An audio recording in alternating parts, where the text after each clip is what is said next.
Hi. ഞാനിന്നൊരു ഒരു കാര്യം പറയാനാണ് ഇന്ന് ഞാൻ വന്നിരിക്കുന്നത്. എനിക്ക് കിട്ടിയ ആദ്യത്തെ അനുഭവം. ഇതിൽ പലർക്കും പല അനുഭവം ഇങ്ങനെ കിട്ടിയിട്ടുണ്ടെന്ന് എനിക്കറിയാം. പക്ഷേ ഇത് ആദ്യത്തെ അനുഭവമായിരിക്കും എനിക്ക്. വേറൊന്നുമല്ല, ഫ്ലിപ്കാർട്ടിൽ നിന്ന് കിട്ടിയൊരു ചെറിയൊരു പണിയാണ്. ഞാൻ എൻ്റെ അനിയത്തിക്ക് ഗിഫ്റ്റ് കൊടുക്കാൻ വേണ്ടി ഒരു മൊബൈൽ ഓർഡർ ചെയ്ത് റെഡ്മി 33 എന്ന് പറഞ്ഞുകൊണ്ട് 33 അല്ല 13C. അത് ഓൺലൈനിലേ കിട്ടത്തുള്ളൂ ആ ബ്രാൻഡ്. അത് നമുക്ക് കടയിൽ മേടിക്കാൻ കിട്ടില്ല. അവളുടെ ഹസ്ബൻഡ് എനിക്ക് സെൻഡ് ചെയ്ത് തന്നിട്ട് ഞാൻ അങ്ങനെ ഓർഡർ ചെയ്തതാണ്. അവളുടെ ബർത്ത്ഡേ 14-ാം തീയതി ആയിരുന്നു. അപ്പം ഞാൻ അത് കഴിഞ്ഞിട്ടൊക്കെ അപ്പം 14-ാം തീയതി ഓർഡർ ചെയ്യാൻ വേണ്ടി കിട്ടുന്ന രീതിയിൽ ഞാൻ ഓർഡർ ചെയ്തപ്പം ഡെയിലി താമസിച്ചേ വരത്തുള്ളൂ, 18-ാം തീയതി വരത്തുള്ളൂ. കുഴപ്പമില്ല, അത് കഴിഞ്ഞാലും നമുക്ക് കൊടുക്കാമല്ലോ എന്ന് കരുതി ഞാൻ 18-ാം തീയതി ഓർഡർ ചെയ്തു. എനിക്ക് സാധനം 18-ാം തീയതി വന്നു. ഇപ്പം ഫ്ലിപ്കാർട്ടിൻ്റെ പുതിയ നിയമം അനുസരിച്ച് അവർ തന്നെ ഓപ്പൺ ആക്കി തരും നമുക്കിങ്ങനെ ഇലക്ട്രിക് ഐറ്റംസും അങ്ങനെയുള്ള ഐറ്റംസൊക്കെ. നമുക്ക് സ്ഥിരമായിട്ട് കൊണ്ടുവരുന്ന ആ ചേട്ടൻ കറക്റ്റായിട്ട് പുള്ളി കൊണ്ടുവരികയും ചെയ്യും. പുള്ളി കൊണ്ടുവന്ന് ഓപ്പൺ ആക്കി തരും. നമുക്ക് അഡ്രസ്സ് പോലും പറഞ്ഞാൽ പുള്ളി കറക്റ്റായിട്ട് ഇവിടെ കൊണ്ടുവരും. പുള്ളി ഇവിടെ കൊണ്ടുവന്ന സാധനം പുള്ളി തന്നെ പൊട്ടിച്ച് നോക്കിയപ്പോൾ എന്താ ഒരു ഡിസ്പ്ലേ മാത്രമേ ഉള്ളൂ ഇതിനകത്ത്. വേറെ ഒന്നുമില്ല, ഒരൊറ്റ ഡിസ്പ്ലേ. ചാർജറില്ല, കേബിളില്ല. അതായത് സാധനം എല്ലാം ഫ്ലിപ്കാർട്ടിൻ്റെ കവർ സഹിതം എല്ലാം പാക്ക് ചെയ്ത്. എനിക്ക് പറ്റിയ അബദ്ധം എന്ന് വെച്ചാൽ ഞാനിത് ഷൂട്ട് ചെയ്തിട്ടില്ല. ഫോട്ടോ കിടപ്പുണ്ട് എൻ്റെ ഫോണിൽ, ഞാനാണ് അതും കൂടെ അറ്റാച്ച് ചെയ്തത്. അത് മാത്രമുള്ള ആ ബോക്സിൽ പുള്ളി അപ്പം തന്നെ കംപ്ലൈൻറ്റ് ഇട്ടു. സാധനം വന്ന് കൊണ്ടുപോയി. എനിക്ക് ക്യാഷ് 13,500 രൂപയായിരുന്നു അതിൻ്റെ വില. അത് ക്യാഷ് എനിക്ക് റീഫണ്ട് കിട്ടി. പിന്നെ നമുക്ക് ഈ ഫോൺ ഗിഫ്റ്റ് കൊടുക്കണമല്ലോ. അപ്പം അവൻ പറഞ്ഞ് നമുക്കെന്നാൽ ഒന്നുകൂടെ ഓർഡർ ചെയ്യാം. നമ്മളിപ്പോൾ എന്നാൽ ഒന്നുകൂടെ ഓർഡർ ചെയ്തു. അത് എനിക്ക് പറ്റിപ്പോയ അബദ്ധമെന്ന് വെച്ച് കഴിഞ്ഞാൽ അവളിവിടെ ഇല്ലാഞ്ഞുകൊണ്ട് ഞാൻ എൻ്റെ വീട്ടിലായിരുന്നു. ഇവിടുത്തെ അഡ്രസ്സിലേക്കാണ് മൊബൈൽ കൊടുത്തിരുന്നത്. മൊബൈൽ ഇങ്ങോട്ടാണ് വന്നത്. ഞാൻ എന്നിട്ട് ഞാൻ മുല്ലച്ചെറുപ്പൊക്കെ ആയിരുന്നു, ഞാൻ അവിടെ ആയിരുന്നു, എൻ്റെ വീട്ടിലായിരുന്നു. അവിടെ നിന്ന് ഇങ്ങോട്ട് വന്നപ്പോഴേക്കും ഇവിടെ ഫോൺ വന്നിരിപ്പുണ്ട്. അമ്മയുടെ തൊട്ടേ കാശൊക്കെ കൊടുത്തെല്ലാം സെറ്റാക്കി വന്ന് മൊബൈൽ മേടിച്ച് വെച്ചിട്ടുണ്ട്. മൊബൈൽ പുള്ളി തന്നെ പൊട്ടിച്ച് ആദ്യത്തെ അബദ്ധമുള്ളതുകൊണ്ട് മൊബൈൽ പുള്ളി തന്നെ പൊട്ടിച്ച് എല്ലാം തുറന്ന് കാണിച്ച് സെറ്റാക്കിയിട്ടാണ് നമ്മൾ മൊബൈൽ മേടിച്ചപ്പോൾ ഇത് ഞാൻ 29-ാം തീയതി ഞാനിവിടെ വന്നു. സാധനം 26-ാം തീയതിയാണ് വന്നത്. ഞാൻ എൻ്റെ അനിയത്തിക്ക് ഇത് ഗിഫ്റ്റ് കൊണ്ട് അന്ന് തന്നെ ഞാനിവിടെ വന്ന ദിവസം തന്നെ അവൾക്ക് രാത്രി കൊണ്ട് ഞാൻ ഗിഫ്റ്റായിട്ട് കൊണ്ട് കൊടുത്തു. അവൾ ഇതൊക്കെ സെറ്റ് അവൾക്ക് കണ്ടപ്പോൾ ഭയങ്കര സന്തോഷമായി. സർപ്രൈസ് ഗിഫ്റ്റ് കിട്ടി, അതൊക്കെ അവൾ സന്തോഷമായി. അങ്ങനെ അതെല്ലാം കിട്ടിക്കഴിഞ്ഞ് ഇവളിത് മൊബൈൽ കടയിൽ കൊണ്ട് മൊബൈൽ എല്ലാം നമ്മളെല്ലാം കയറ്റുമല്ലോ, മെയിൽ ഐ ഡിയും എല്ലാം കയറ്റുമല്ലോ. എല്ലാം കയറ്റാൻ വേണ്ടി സെറ്റ് ചെയ്ത് സ്ക്രീൻ കാർഡ് ഒട്ടിച്ച് എല്ലാം ചെയ്ത് മൊബൈൽ കിട്ടിക്കഴിഞ്ഞാൽ എങ്ങനെ യൂസ് ചെയ്യണോ അതൊക്കെ രീതിയിലുള്ള ചെയ്ത് നമ്മൾ ജിപേ നമ്മുടെ ഫോണിൽ ഇപ്പോൾ ജിപേയും ഫോൺ പേ ഒക്കെ നമ്മുടെ ഫോണിൽ ഇല്ലാത്തവരാരും ഇല്ലല്ലോ. അവളും അങ്ങനെ അതിനെ കയറ്റാൻ വേണ്ടി എടുത്തപ്പോഴാണ് നമ്മൾ അതിനകത്ത് ചെയ്യുന്ന ചതി മനസ്സിലാക്കുന്നത്. വേറൊന്നുമല്ല, അത് ആരോ യൂസ് ചെയ്ത ഫോൺ അവർ റീറ്റെയിൽ ചെയ്ത് കൊടുത്തിരിക്കുന്നത്. നമുക്ക് 13,500 രൂപ കൊടുത്തിട്ട് ഒരിക്കലും ഇത്രയും ഒരു മൊബൈൽ സെക്കൻഡ് ഹാൻഡ് എടുക്കേണ്ട ആവശ്യമില്ല. ഫ്ലിപ്കാർട്ടിൽ നിന്ന് ഞങ്ങൾ അവിടെ ജിപേ കൊടുക്കാൻ ചെന്നപ്പോൾ മൊബൈൽ ഇങ്ങനെ എഴുതി കാണിക്കുന്ന ഓൾറെഡി നിങ്ങളുടെ ഒരു മെയിൽ ഐ ഡി ഇതിനകത്ത് കിടപ്പുണ്ട്, അത് ക്ലിയർ ചെയ്ത ശേഷം മാത്രമേ നിങ്ങളുടേത് അക്സെപ്റ്റ് ചെയ്യത്തുള്ളൂ എന്ന് പറഞ്ഞുകൊണ്ട് അവർ എഴുതി കാണിക്കുന്നത്. ഞാൻ ഉടനെ തന്നെ അവൾക്കും പേടിയായി ഇപ്പോൾ ഇതെന്താ സംഭവം എന്നറിയാൻ വേണ്ടി എൻ്റെ ഒരു ഒരു ഫ്രണ്ട് വഴി മെയിൽ അയച്ചു ഫ്ലിപ്കാർട്ടിന്.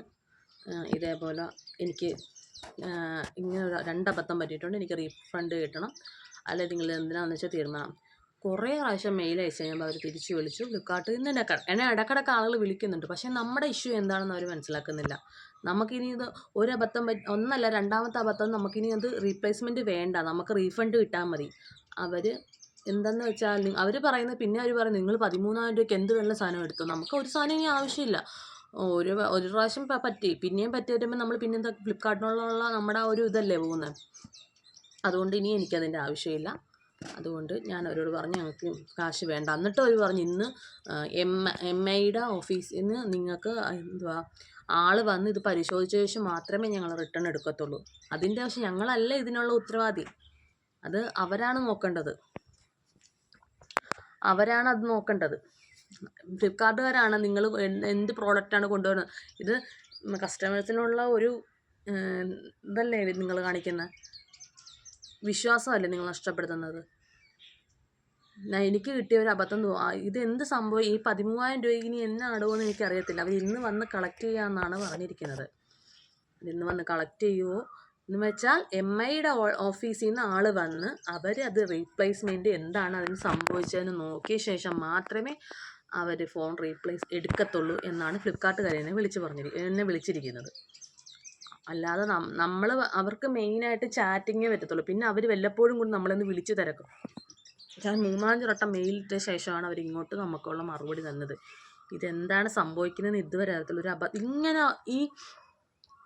ഇങ്ങനൊരു അബദ്ധം ഇത്ര നാളായിട്ട് നമ്മൾ ഫ്ലിപ്കാർട്ടിൽ വിശ്വസിച്ചിട്ട് ഇങ്ങനൊരു അബദ്ധം ഇതുവരെ പറ്റിയിട്ടില്ല. മീഷോയിൽ കേട്ടിട്ടുണ്ട്, പക്ഷേ എന്നാലും ഫ്ലിപ്കാർട്ടിൽ ഇതുപോലൊരു അബദ്ധം ഇതുവരെ എനിക്ക് കിട്ടിയിട്ട് അനുഭവിച്ചിട്ടില്ല. എൻ്റെ ചേട്ടൻ്റെ ഇരിക്കുന്ന മൊബൈലായപ്പോൾ ഫ്ലിപ്കാർട്ടിൽ നിന്ന് മറ്റേ എക്സ്ചേഞ്ചിന് മേടിച്ച ഫോണാണ്. നമ്മളെല്ലാവരും ഐഫോൺ സഹിതം ഫ്ലിപ്കാർട്ടിൽ നിന്ന് മേടിക്കുന്നവരുണ്ട്, എല്ലാ ഇലക്ട്രോണിക്സും മേടിക്കുന്നുണ്ട്. പക്ഷേ ഇതെന്താണ് സംഭവിച്ചതെന്ന് എനിക്കറിയത്തില്ല, കറക്റ്റായിട്ട് അറിയാമില്ല.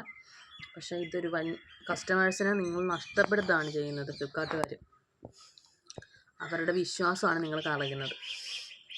ഇതിലെന്താ സംഭവിക്കുന്നത് കറക്റ്റായി എനിക്ക് പറയാൻ പറ്റില്ല. അവരിന്ന് വരുമായിരിക്കും, വരുന്നില്ലെങ്കിൽ സത്യമായിട്ട് കേസ് തന്നെ കൊടുക്കും.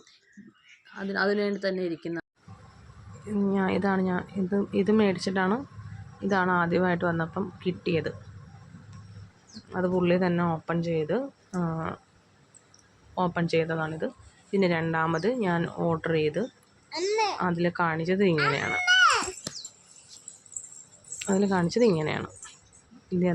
ഇതെന്താണെന്ന് പോലും അറിയാൻ മേല. ഇതിൻ്റെ കൂടെ അതും അറ്റാച്ച് ചെയ്തിട്ടുണ്ട്. ഇന്ന് ഈ വീഡിയോ ഞാൻ എടുക്കുന്നത് ജനുവരി 2. ഇപ്പൊ സമയം എൻ്റെ ക്യാമറാമാനാണ് 5 മണിയായിട്ടുണ്ട്. ഇപ്പം 5 മണിയായിട്ടുണ്ട്. 5 മണിയായിട്ടുണ്ട്. ആ 5 മണി സമയത്തും ഇതുവരെ എനിക്ക് അവർ MIയുടെ ഓഫീസിൽ നിന്ന് ഇതുവരെ ആരും വിളിച്ചിട്ടുമില്ല. എനിക്ക് രാവിലെ അവർ വരുമെന്ന് പറഞ്ഞ രാവിലെ ഒരു മെസ്സേജാണ് എനിക്ക് വന്നത്. നിങ്ങൾ ഇതേപോലെ ഒരു ജിത്തു C കോൺടാക്ട് നമ്പർ കൊടുത്തിട്ട് ഇതുവരെ ഫ്ലിപ്കാർട്ടിൽ നിന്ന് കോൺടാക്ട് നമ്പർ കൊടുത്തിട്ട് എനിക്ക് വിളിക്കാൻ പറ്റിയിട്ടില്ല. വിളിക്കും, നിങ്ങളെ ഫോൺ എടുത്തുകൊണ്ട് പോകും എന്നാണ് പറഞ്ഞേക്കുന്നത്. പക്ഷേ ഇതുവരെ അത് എടുക്കാനും വന്നില്ല. 5 മണി സമയത്തും അവരാരും വന്നിട്ടില്ല. ഇത്രയും നേരമായിട്ടും വരാൻ പോകത്തില്ലായിരിക്കും ഇനി. ഇത് 4-ാം തീയതി വരെയാണ് അവർ റീപ്ലേസ്മെൻറ്റ് ഇന്നലെ വിളിച്ചപ്പോൾ 4-ാം തീയതിക്കുള്ളിൽ നിങ്ങൾ മൊബൈൽ എടുത്തുകൊണ്ട് പോകുമെന്നാണ് പറഞ്ഞിരിക്കുന്നത്. ഈ 4-ാം തീയതി വരെ ഞാൻ നോക്കും. 4-ാം തീയതി വരെ വന്നില്ലെങ്കിൽ ഞാൻ സത്യമായിട്ടും കൊണ്ട് ലേബർ കോർട്ടിൽ കൊണ്ട് കംപ്ലയിൻറ്റ് കൊടുക്കും. അത് തന്നെ ഞാൻ ചെയ്യാൻ പോണത്. 2 പ്രാവശ്യമല്ലേ നമ്മളെ ചതിക്കുന്നത് അല്ലേ? നമ്മളൊരു അത്ര അവൾക്ക് ആ പ്രതീക്ഷ ഇല്ലെങ്കിൽ പോലും അവൾക്കത്ര ആഗ്രഹിച്ചിട്ടാണ് അവൾ ആ ഒരു മൊബൈൽ കിട്ടിയപ്പോൾ ഭയങ്കര സന്തോഷമായിട്ടുണ്ട്. അപ്പം അതും അപ്പം ഇങ്ങനെ എത്ര പേരെ എന്തോരം ആളുകളായിരിക്കും ഇങ്ങനെ പറ്റിക്കപ്പെട്ടിട്ടുള്ളത്. ഫ്ലിപ്കാർട്ടുകാർ എന്താ പറയുക, ഒരനുഭവം കിട്ടിയപ്പോഴാണ് പലരും പഠിച്ചിട്ടുള്ളത്. എനിക്കിപ്പം പേടിയാണ് ഇപ്പോൾ ഓരോന്ന് ഓർഡർ ചെയ്യാൻ വേണ്ടി. അവർ വിളിച്ചിട്ട് ഓരോന്നും പറയാം, നമ്മളെ എടുക്കുന്നില്ല. അവർ ചാറ്റ് ചെയ്യുന്ന ഹിന്ദിയിൽ സംസാരിച്ചാലും അവർ കുറേ നിങ്ങൾ റീപ്ലേസ്മെൻറ്റ് തരാം, റീഫണ്ടില്ല, റീപ്ലേസ്മെൻറ്റ് ചെയ്യാം എന്നൊക്കെയാണ് ഇന്നലെ വിളിച്ചപ്പോൾ അവർ പറഞ്ഞത്. ഞാൻ കുറേ പറഞ്ഞു കഴിഞ്ഞപ്പോഴാണ് ലാസ്റ്റ് അവർ ആൾ വന്ന് നോക്കിയ ശേഷം എന്താണ് എൻ്റെ പ്രശ്നമെന്ന് മനസ്സിലാക്കിയ ശേഷം അവർ റീപ്ലേസ്മെൻറ്റ് ഇടാം, ബാങ്ക് ID ഒക്കെ പറഞ്ഞു കൊടുത്തു. പക്ഷേ 4-ാം തീയതിക്കുള്ളിൽ വരണം. പക്ഷെ വന്നില്ലെങ്കിലത്തെ കാര്യമാണ് ഞാൻ പറഞ്ഞത്. ഇത്രയും നേരം എൻ്റെ വീഡിയോ കേട്ടുന്ന എല്ലാവർക്കും നന്ദി. അത് മാത്രമല്ല ആ വീഡിയോ ഞങ്ങൾ അതിൻ്റെ താഴത്ത് കൊടുത്തേക്കാം. മറ്റേ ആ ഫോൺ കിട്ടിയതിൻ്റെ വീഡിയോ അല്ല, ഫോട്ടോ എങ്കിൽ ഫോട്ടോ അതും അറ്റാച്ച് ചെയ്തിട്ടുണ്ട് ഇതിൻ്റെ കൂടെ ഞാൻ. ശരി.